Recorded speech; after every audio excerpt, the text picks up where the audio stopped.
Bapak Ibu selamat malam ya. Hari ini kita mau bicara satu tema yaitu Character of Christ ya. Jadi mari kita sama-sama belajar apa sih yang menjadi karakter Kristus ya. Saudara, kapan sih rumah Anda jadi neraka? Pernah nggak? Ya, ini pertanyaan yang memang menggelitik ya. Kapan, saudara? Waktu terjadi pertengkaran kan? Baik itu suami istri, mungkin orang tua anak, ya. Karena apa, saudara? Di saat itu, rumah kita tidak ada kasih. Waktu suami istri datang ke saya, dan saya kenal baik karena teman saya ini sama-sama melayani. Mereka katakan kami sudah 1 tahun lebih, kami pisah kamar. Kami tidak bicara satu dengan yang lain, kecuali bicara lewat WA, karena ada kelompok WA keluarga. Tidak ada pamitan, tidak ada perkataan lain. Kalau mau menyampaikan, saya ingin pergi keluar kota, maka disampaikan lewat grup WA keluarga. Waktu saya membayangkan bagaimana suasana rumah seperti itu, saya hanya katakan, berarti di rumah itu tidak ada Allah. Karena Allah adalah kasih. Kalau kasih itu tidak ada, maka Allah itu tidak ada. Kalian tidak menganggap ada Allah di dalam rumah itu. Kita kalau ada tamu, kita sungkan. Kalau kita nggak ngomongan, keluarga menjadi nggak bicara satu dengan yang lain, berarti kita nggak berasa ada Tuhan di situ karena kita nggak sungkan sama Tuhan. Saudara, Yakobus 4 ayat 1-2, dari manakah datangnya sengketa dan pertengkaran di antara kamu? Bukankah datangnya dari hawa nafsumu yang saling berjuang di dalam tubuhmu? Kamu mengingini sesuatu tetapi kamu tidak memperolehnya. Lalu kamu membunuh, kamu iri hati, tetapi kamu tidak mencapai tujuanmu. Lalu kamu bertengkar dan berkelahi. Jadi saudara, Galatia 5:13b, melainkan layanilah seorang akan yang lain oleh kasih. Sebab seluruh hukum Taurat tercakup dalam satu firman ini, yaitu kasihilah sesamamu manusia seperti dirimu sendiri. Saudara, Alkitab itu kalau diperas, saudara, hukumnya cuman hukum, yaitu kasihilah Tuhan Allahmu dengan segenap hatimu, dengan segenap jiwamu, dan dengan segenap akal budimu, segenap kekuatanmu.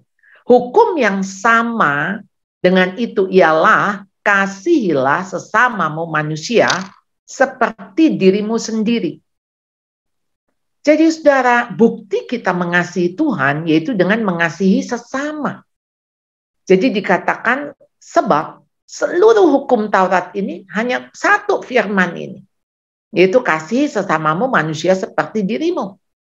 Bagaimana engkau dapat mengasihi sesamamu sama seperti engkau mengasihi dirimu kalau engkau sudah menerima kasih Allah? Kasih Allah yang ada di dalam dirimu, itulah yang memampukanmu untuk mengasihi sesamamu. Mengasihi mereka yang menolak, mengasihi mereka yang mengecewakan, mengasihi mereka yang mengkhianati, apapun yang mereka sudah lakukan. Karena kasih itu kasih yang unconditional love, kasih yang tidak bersyarat. Lalu di ayat 15, tetapi jikalau kamu saling menggigit dan saling menelan, awaslah supaya jangan kamu saling membinasakan. Oh, mengerikan saudara ya.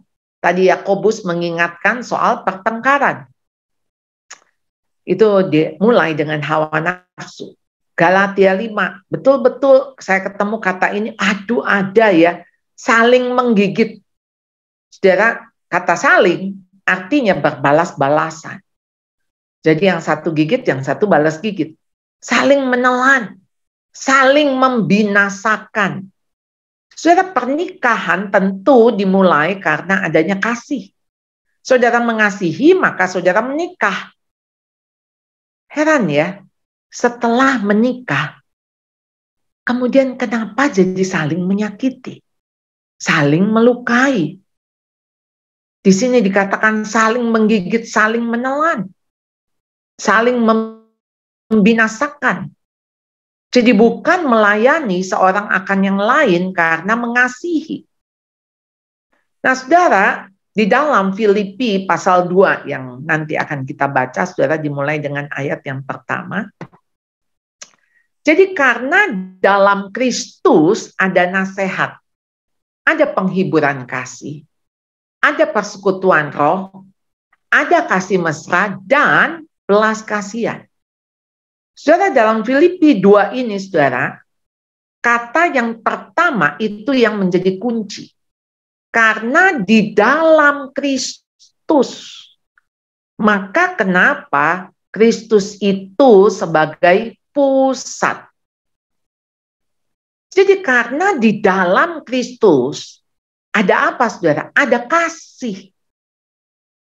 Ada kasih. Nasihat yang berdasarkan kasih, ada penghiburan yang berdasarkan kasih, ada persekutuan roh yang berdasarkan kasih, ada kasih mesra, dan ada belas kasihan. Jadi kenapa Kristus yang adalah kasih ini harus ada di dalam rumah tangga kita? Kalau tidak ada kasih. Kenapa Kristus yang harus jadi kepala di dalam rumah tangga kita? Karena kalau tidak ada kasih. Paulus mengatakan karena itu sempurnakanlah sukacitaku dengan ini. Ya, apa yang dia katakan sebetulnya dia sudah bersukacita dengan ini, tapi sempurnakanlah. Di sini dikatakan hendaklah kamu sehati sepikir, satu kasih, satu jiwa, satu tujuan. Bukankah ketika kita menikah, ya, tujuannya untuk jadi satu, yang tadinya dua orang berbeda dipersatukan. Oleh karena itu laki-laki meninggalkan ayahnya dan ibunya, lalu dia bersatu dengan istrinya dan keduanya menjadi satu daging. Menjadi satu. Dua menjadi satu. Mereka bukan lagi dua tetapi jadi satu. Nah, waktu kita mau menjadi satu, saudara membayangkan, saudara, dua hal yang berbeda ketika menjadi satu itu pasti perlu proses. Ya, gesekan, ya. Wah, luar biasa untuk saling mengikis supaya klop. Karena dua yang berbeda. Bagaimana supaya sehati sepikir, supaya jadi satu kasih, satu jiwa, satu tujuan. Nah, dikatakan di sini, dengan tidak mencari kepentingan sendiri, tidak mencari puji-pujian yang sia-sia. Karena apa? Kalau fokusnya kepada masing-masing diri, enggak jadi bersatu lagi. Menjadi bersatu karena fokusnya satu. Bukan terpecah-pecah, bukan sendiri-sendiri. Lalu kemudian di ayat yang ke-3b, namun sebaliknya di sini dikatakan, hendaklah dengan rendah hati yang seorang menganggap yang lain lebih utama daripada dirinya sendiri. Itulah definisi rendah hati. Kita menganggap orang lain lebih utama. Kita menganggap orang lain lebih penting. Lebih penting perasaannya daripada perasaan kita. Lebih penting omongannya, lebih penting kepentingannya, kebutuhannya, daripada kebutuhan kita, kepentingan kita, pikiran kita, perasaan kita, kehendak kita. Di sini dikatakan dengan tidak, ya, makanya ayat yang keempat dikatakan, dan janganlah tiap-tiap orang hanya memperhatikan kepentingannya sendiri, tetapi kepentingan orang lain juga. Dan di sini menjadi kunci kita, saudara, ayat yang kelima, hendaklah kamu dalam dalam hidupmu bersama, menaruh pikiran dan perasaan yang terdapat juga dalam Kristus Yesus. Tadi di ayat yang pertama, jadi karena dalam Kristus. Ayat yang kelima, saudara, juga dalam Kristus Yesus. Fokusnya di Kristus, pusatnya di Kristus, maka nggak ada lagi kepentinganku, kepentinganmu, yang ada kepentingan kita. Nggak ada lagi pikiranmu, pikiranku, yang ada pikiran kita. Nggak ada lagi perasaanmu, perasaanku, yang ada perasaan kita. Jadi saudara, saya sering memimpin kelompok pranikah, saudara, kelas pranikah. Di dalam pembinaan yang saya berikan, saya sering sekali menegaskan betapa pentingnya kesatuan hati. Kalau dari awal saja sudah pisah harta. Tentu saudara ketika pisah harta pasti ada hartanya. Karena ada yang dipisah. Kalau tidak perlu dipisah, bukan? Tapi waktu harta dipisah, yang ada hartamu dan hartaku. Bukan harta kita. Secara pragmatis, itu menjadi satu strategi supaya enggak satu miskin, enggak satu gara-gara satu orang jadi semuanya miskin, jadi susah. Yang satu mungkin masih bisa menolong.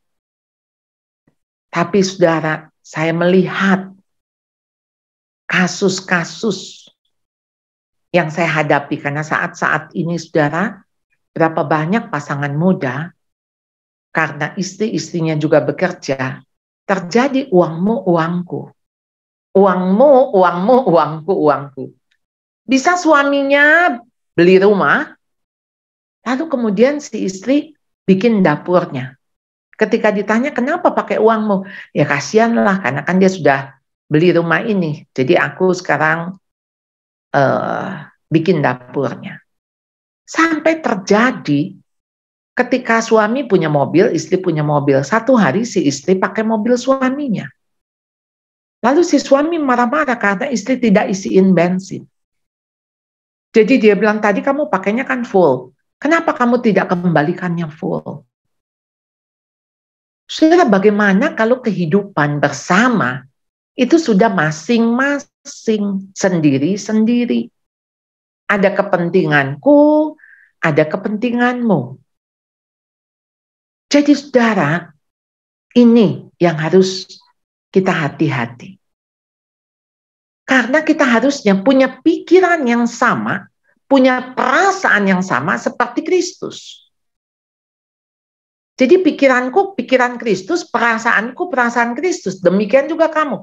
Karena kalau kita berdua kan berbeda. Ya memang berbeda, latar belakang berbeda, sifat berbeda.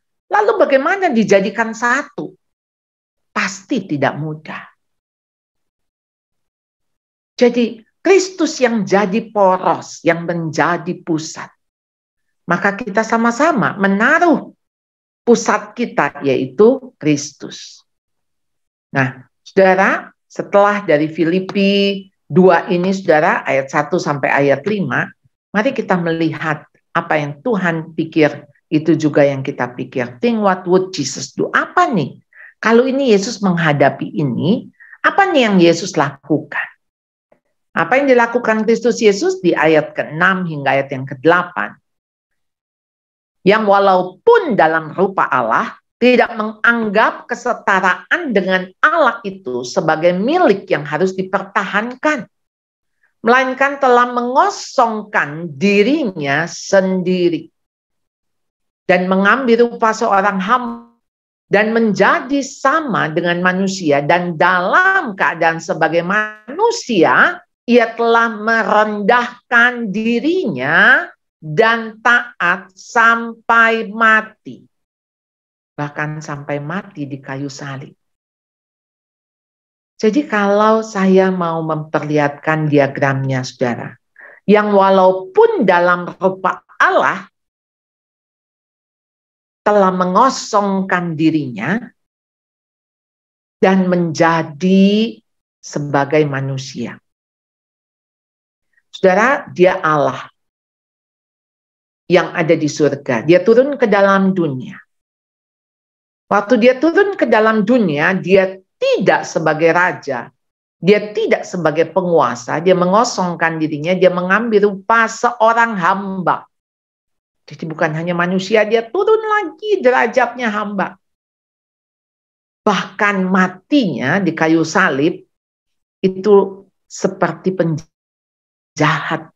Dia turun lagi.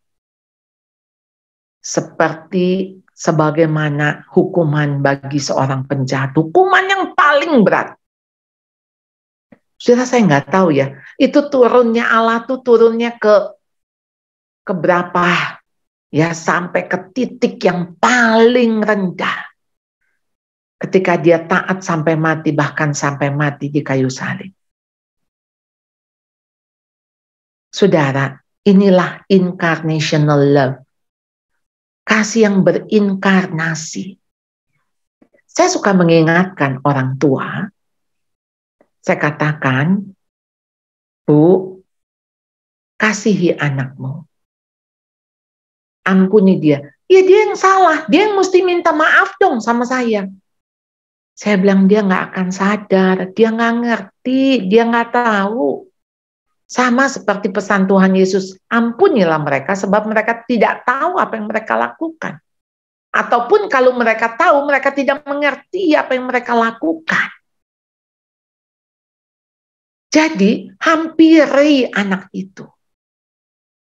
Ketika dia salah, pasti ada bagian kita. Selalu membutuhkan dua orang, bukan di dalam konflik. Sama seperti tarian tango, pasti butuh dua pihak. Kenapa kita nggak mengatakan, ampuni mama, maafkan mama. Kamu begini pasti ada salah mama. Dengan kita minta maaf, sebetulnya kita sedang mengajarkan anak. Inilah caranya minta maaf, nak. Kalau kita nggak pernah mau minta maaf, bagaimana anak belajar untuk minta maaf kepada kita? Sudah lazim, biasanya kalau kita minta maaf, aduh sorry ya saya betul-betul minta maaf. Iya Bu, saya juga minta maaf. Begitu kan biasanya. Saudara, kita tuh minta maaf nggak membuat kita tuh jadi turun derajatnya, nanti tuh orang jadi nggak hormat, nggak respect. Enggak, saudara. Justru ketika saudara bisa minta maaf, saudara sedang merendahkan diri saudara. Bahkan ada di bawah dari dia, karena saudara begitu minta maaf, itu saudara mohon ya, beg your pardon. Saudara berarti memohon pengampunannya. Yang punya hak memaafkan siapa? Dia kan? Dia yang punya hak dan kita sedang minta untuk diampuni. Jadi saudara, inilah kasih yang mengosongkan diri. Kasih yang incarnational love. Jadi beda manusia dan Kristus. Manusia itu menuntut hak. Kristus justru menanggalkan hak. Dia punya hak sebagai Allah. Dia nggak usah jadi manusia. Dia udah, manusia ini ciptaannya ya udah berdosa, udah mati ya sudah. Tuhan bisa ciptain lagi planet lain, makhluk lain. Tapi dia Allah yang konsisten. Kita sudah mati karena dosa, namun Tuhan menebus kita kembali. Sehingga kita boleh tetap menjadi miliknya. Dia menanggalkan hak sebagai Allah. Dia tidak menganggap kesetaraan sebagai Allah itu milik yang dipertahankan. Karena dia harus menjangkau kita. Dia harus menjadi manusia supaya manusia paham, manusia ngerti. Karena manusia pada hakikatnya sudah mati. Kalau manusia membutuhkan pengakuan, justru Kristus mengosongkan diri. Saudara, ketika kita ikut Tuhan, Tuhan mengatakan kita harus menyangkal diri.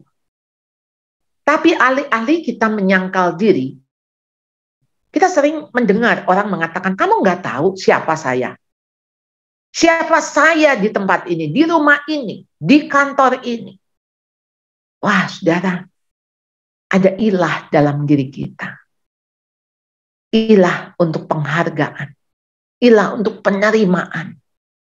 Pengakuan, kuasa. Saudara, Allah yang justru yang dia yang punya kuasa, dia yang punya otoritas, dia yang punya segalanya, saudara, dia kosongkan dirinya. Kalau kita manusia mau menjadi tuan atas hidup kita, malah Kristus menjadi hamba. Dia melayani kita.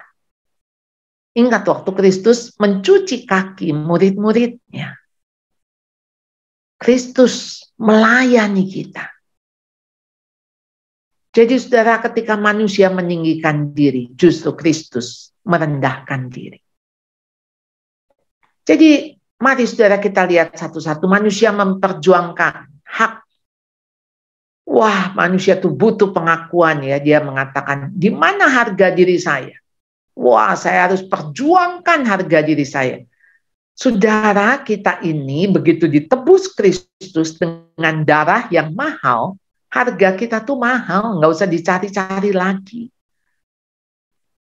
Dan nggak usah diharga-hargai lagi karena harganya sudah mahal.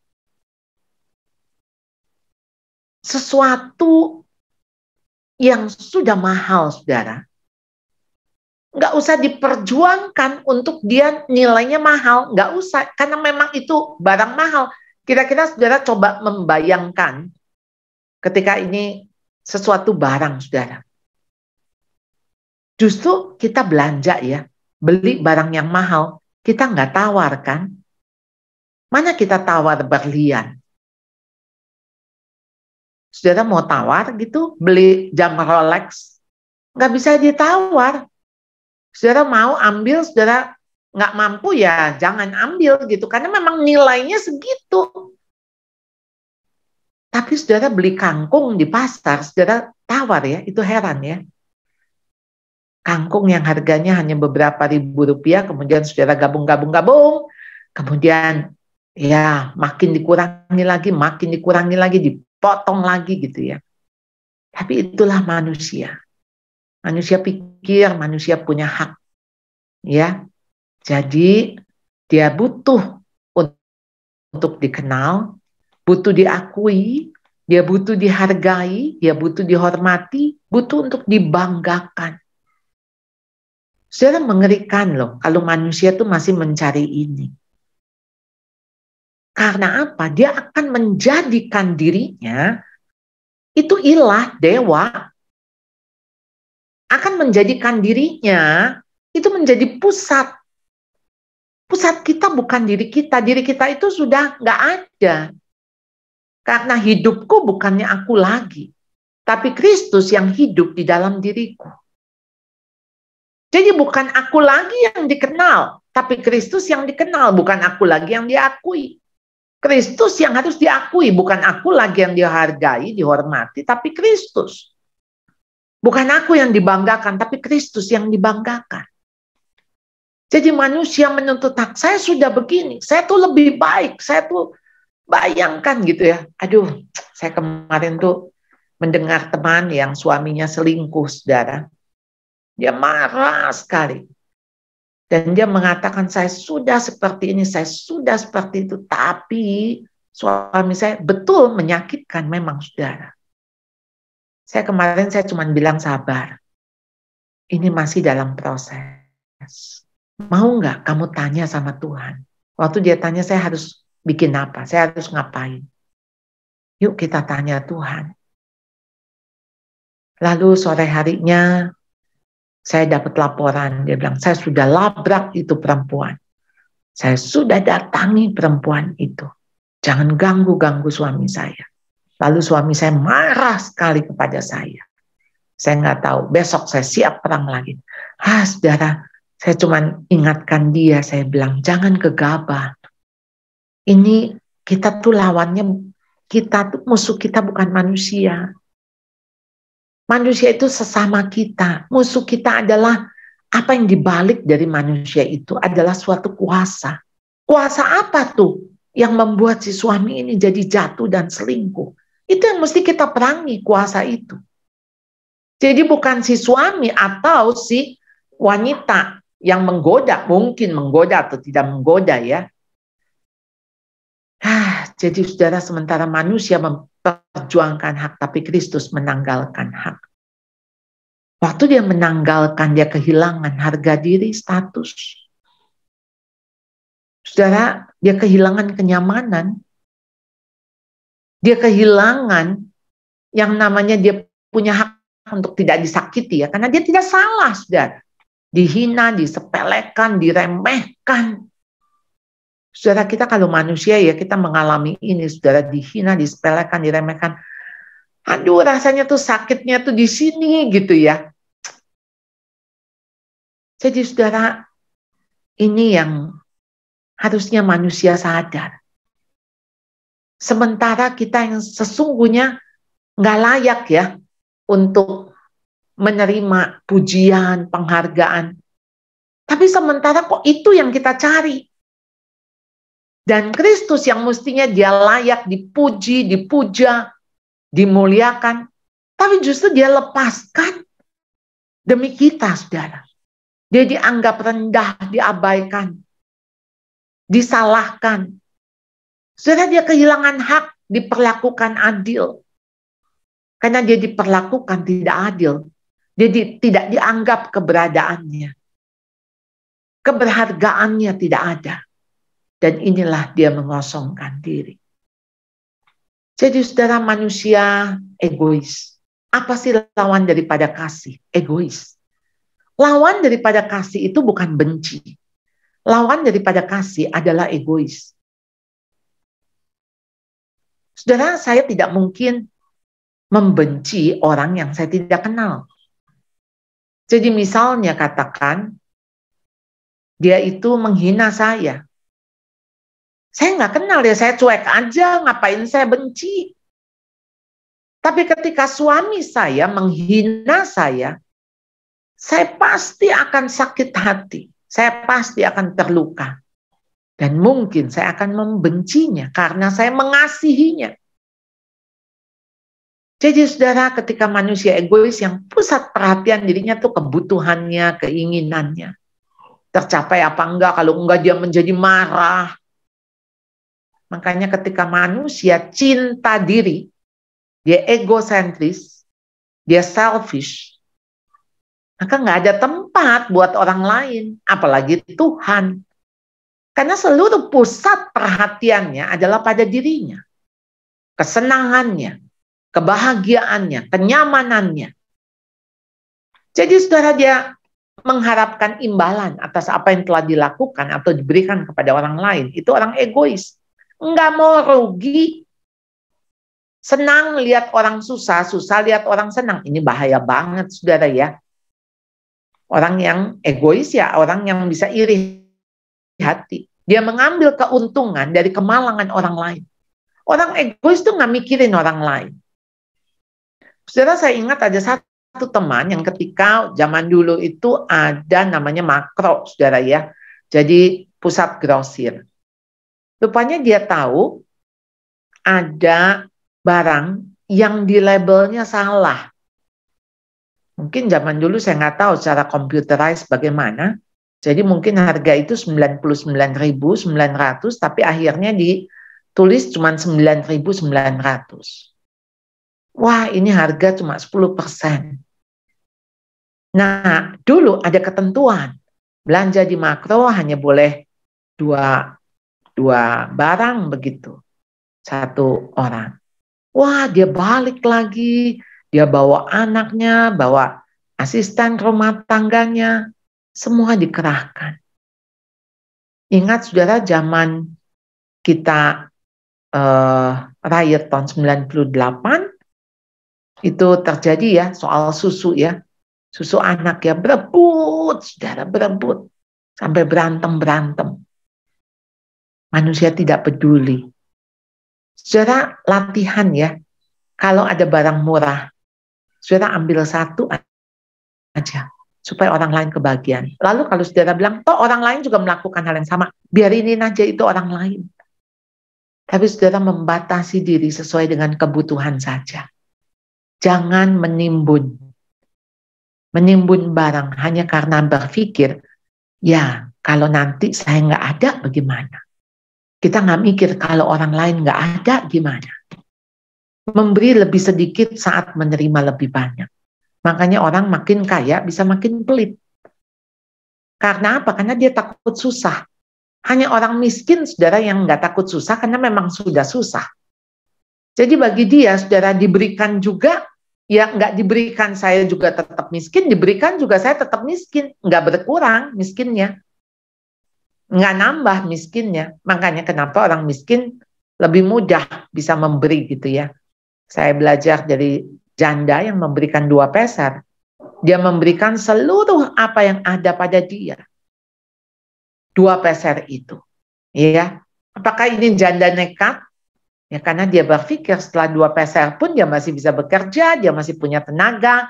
Kalaupun dia di saat itu Tuhan panggil pulang juga, ya sudah selesai begitu. Jadi manusia egois, jadi dia akan mengejar kesuksesan sendiri demi memenuhi ambisi pribadi. Ambisinya, saudara. Hati-hati dengan ambisi. Ambisi boleh, saudara. Ambition, tapi yang nggak boleh ambisius. Karena ambisius itu akan menghalalkan segala cara. Tapi ketika Anda ambisi pribadi, hati-hati, saudara. Ini akan berlawanan dengan visi yang Tuhan berikan. Jadi Kristus justru mengalahkan egoisme. Dia peka akan kebutuhan orang lain. Dia peka akan kebutuhan kita. Lihat, saudara, bagaimana dia menghampiri orang-orang berdosa. Sakius, perempuan Samaria, perempuan berzina. Jadi, saudara, dia rela mengorbankan diri. Saudara, bagaimana dia membalas kejahatan justru dengan kebaikan. Inilah unconditional love dan incarnational love. Kasih yang tidak bersyarat. Tidak bersyarat. Kasih yang walaupun kamu sudah menyakiti, walaupun kamu sudah mengkhianati, walaupun kamu melukai, saya tetap mengasihimu. Kasih yang berinkarnasi. Rela mengosongkan diri. Saudara, manusia tidak taat. Tadi yang pertama, manusia itu manusia yang menuntut hak. Sedangkan Kristus menanggalkan hak. Manusia yang egois sedangkan Kristus justru dia melawan egoisme. Dan ini manusia tidak taat. Roma 5 ayat 19. Jadi sama seperti oleh ketidaktaatan satu orang, semua orang telah menjadi orang berdosa. Demikian pula oleh ketaatan satu orang, semua orang menjadi orang benar. Ketidaktaatan Adam dan Hawa membuat kita semua manusia menjadi berdosa. Tapi karena ketaatan Kristus, maka kita semua yang percaya di dalam namanya, kita menjadi orang benar, kita dibenarkan. Roma 1 ayat 21, sebab sekalipun mereka mengenal Allah, mereka tidak memuliakan Dia sebagai Allah atau mengucap syukur kepadanya. Sebaliknya, pikiran mereka menjadi sia-sia dan hati mereka yang bodoh menjadi gelap. Saudara, bagaimana manusia itu tidak taat? Padahal dia tahu loh. Ya, dia kenal Allah, dia harusnya memuliakan Allah, mengucap syukur kepadanya. Tapi justru yang dilakukan sebaliknya. Mereka menggantikan kemuliaan Allah. Wah, saudara, oleh karena itu Allah menyerahkan mereka kepada hawa nafsu. Ya, pria dengan pria, wanita dengan wanita, mengerikan sekali, saudara. Yang bodoh pasti bukan pikirannya, bukan otaknya, tapi yang bodoh adalah hatinya. Sementara Kristus taat, saudara. Matius 26 ayat 39 bagaimana mencatat, ya Bapakku, jikalau sekiranya mungkin, biarlah cawan ini lalu daripadaku, tetapi janganlah seperti yang kukehendaki, melainkan seperti yang engkau kehendaki. Di dalam kemanusiaannya Kristus yang 100%, dia mengatakan, aduh kalau boleh singkirkan cawan pahit ini. Tapi Tuhan, aku tahu, Jangan seperti yang ku kehendaki, tapi seperti yang engkau kehendaki. Aku mau taat. Jadi saudara, ketaatan bersumber kepada hormat akan kehendak Allah. Karena kita tahu ini kehendaknya yang kita patut hormati, patut kita taati. Orang yang nggak taat kepada Tuhan, ya karena dia nggak menghormati Tuhan. Jadi saudara, ketaatan adalah hasil sebuah pergumulan di mana terjadi perjumpaan antara kehendak pribadi dan kehendak Tuhan. Saudara, saya nggak makan daging babi. Jadi waktu saya ada di Papua, di Wamena, di Tiom, saudara, kami sering diundang kepala suku makan babi bakar batu. Itu perlu ketaatan, saudara, saya untuk makan. Saya harus terus mengatakan, Tuhan tolong saya. Kalau boleh jangan banyak-banyak Tuhan. Tapi saya harus makan demi menghormati si kepala suku. Saya cuma bilang, Tuhan tolong. Toh yang dirasakan cuma lidah 10 senti saja. Kuduskan, sucikan daging ini. Karena kan biasanya ada cacing pita begitu. Hanya untuk menjangkau orang lain. Tapi kalau saya makan es krim tidak perlu ketaatan. Karena saya suka. Jadi saudara, ketaatan itu adalah sebuah pergumulan. Di mana kehendak pribadi tunduk dan takluk di bawah kehendak Tuhan. Yang mana sudah menjadi satu dengan kehendak pribadi. Karena kita mau kehendak pribadi itu sama dengan kehendak Tuhan. Bukan kehendak Tuhan yang kita samakan dengan kehendak pribadi. Karena di sini konteksnya begitu taat Anda hormat kepada Tuhan. Jadi hati yang rela taat karena tidak ada yang lebih menyenangkan hati kita selain hati Bapa disenangkan. Inilah hasil sebuah relasi. Sehingga rela melakukan apa saja yang diminta Tuhan untuk kita taati. Tuhan mau apa, saya lakukan. Saudara, Yehezkiel 36 ayat 26 mengatakan ya, kamu akan kuberikan hati yang baru dan roh yang baru di dalam batinmu. Dan aku akan menjauhkan dari tubuhmu hati yang keras dan kuberikan kepadamu hati yang taat. Kita boleh minta sama Tuhan hati yang taat, hati yang baru, roh yang baru. Mari saudara. Ya, humility itu adalah menyadari, mengakui kebergantungan kita seluruhnya kepada Allah dan mencari kehendaknya di dalam setiap keputusan-keputusan yang kita buat. Apakah waktu kita membuat keputusan kita mencari Allah? Tuhan, apa yang harus saya lakukan? Apa yang Tuhan mau untuk saya lakukan? Saudara, rendah hati menganggap yang lain lebih utama daripada dirinya sendiri. Kita sudah belajar apa yang Kristus lakukan. Dia rela menanggalkan hak, rela mengosongkan diri, rela menjadi hamba, rela berada di tempat yang paling bawah. Apa sih tempat yang paling bawah? Tempat yang orang nggak lihat. Saudara, saya jadi ingat keset, saudara. Keset itu letaknya di bawah. Kalau di dinding namanya bukan keset, tapi lukisan. Jadi saudara, keset itu untuk diinjak. Kalau tidak diinjak, namanya bukan keset. Misalnya keset, mohon maaf, jangan diinjak. Ya mungkin itu keset baru saudara di toko ya. Tapi kalau keset di depan rumah, ya pastilah untuk diinjak. Bahkan saudara, bukan cuma diletakkan di bawah untuk diinjak, tapi digosok-gosok juga.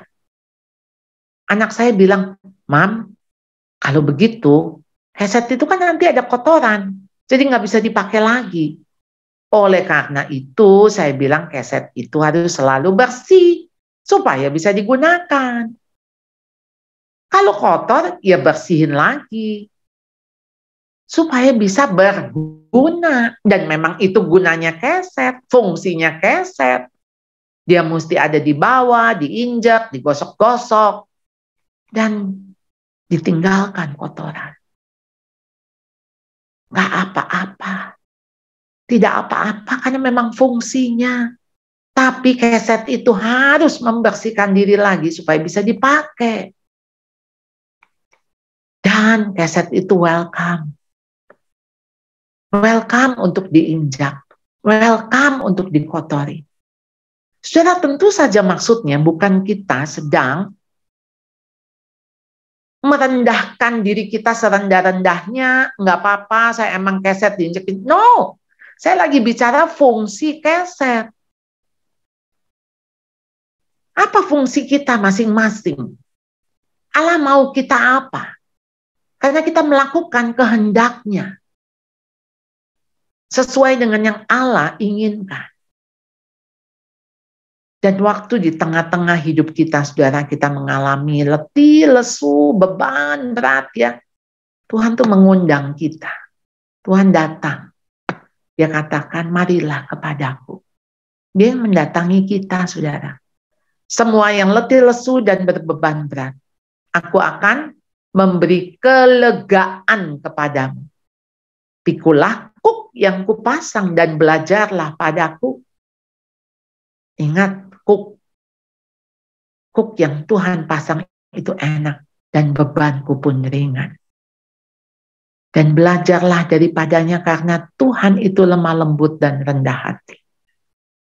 Waktu sapi besar, dia yang pikul kuk itu. Sapi kecil itu tinggal ikuti saja. Ikuti saja kemana sapi besar itu jalan. Sapi senior itu mau ke kiri, ikut saja ke kiri. Dia ke kanan, ikut saja ke kanan. Itu akan jadi ringan. Akan jadi enak. Mari kita belajar dari Kristus yang lemah lembut dan rendah hati.